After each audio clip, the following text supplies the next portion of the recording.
One was a swarthy fellow, Arab unless I miss my guess.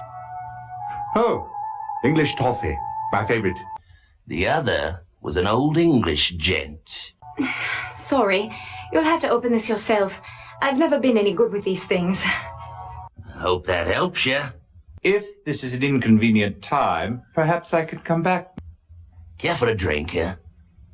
I wouldn't hear of it. Just a bit of a hangover. Who do you suspect? I believe it is the work of the ancient Egyptian god Pumatef and his goddess Neith. Weatherby, a most tedious fellow.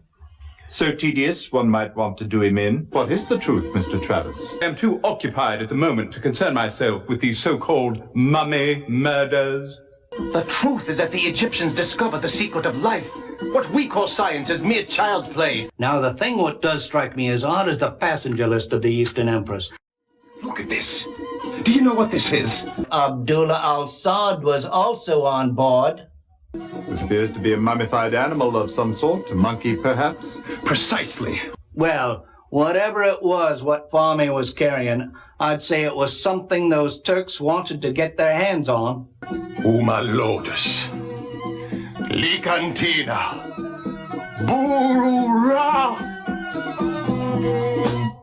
Perhaps if the mummy's solicitor were to contact me, then perhaps I would consider defending him. I believe I'll leave you to your work, Mr. Travis. Don't go yet. And what can I do for you today, Whitson? It's Watson, sir. No, we're interested in James Windibank. Ah, the mummy's latest victim, of course. Who hired Holmes for this one? King Tut?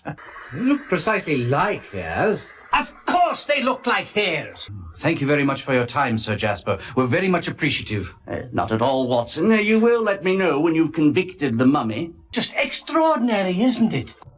Could you describe the scene as you remember it?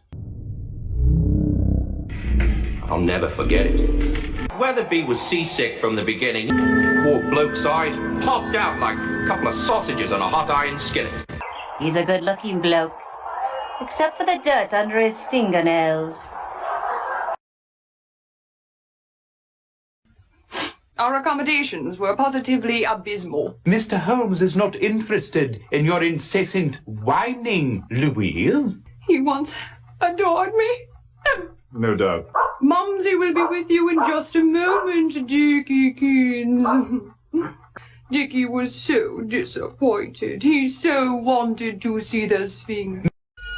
Hello? Is anyone there? Mr. Fahmy, are you at home? Oh, what ghastly business. Everyone will assume the mummy has struck again. This poor fellow has a knife in his back. How very observant, Holmes. Enter and be recognized. I've been quite upset about the whole thing. Upset enough to commit murder. What an outrageous accusation. It was only a question, Mr. Locke. I say, excuse me, Dr. Murray. There, Gertie. We still have one another. Who are you and what do you want? Sure, I remember Clarendon. He and his lady friend used to stop in here from time to time. Dr. John Watson, sir. Nothing you could tell me about that bloke would surprise me. And if you don't clear out of here in 2 seconds, do you people have nothing better to do with your time than to interfere in police matters? A lovely thing to behold, isn't it? Ask not for whom the bell tolls. It tolls for thee. En garde! Spit polish. Mr. Lacy, I see you still make your living by strapping your arms and legs behind you and fooling the poor public out of its tuppence. I would have done anything to keep my sister away from that man. Including murder? I was wondering if you'd seen a Mr. Booth Lacy around here today. Nope. Are you from the police? Were you expecting the police? Well then, if it's your lucky day, why not spread some good cheer in the form of a pint and some food to that unfortunate chap standing outside your door? Poor bloke is missing an arm and a leg. Look here at the handle. Well, that could certainly give a fellow a start. Me, I hope to die at the dinner table.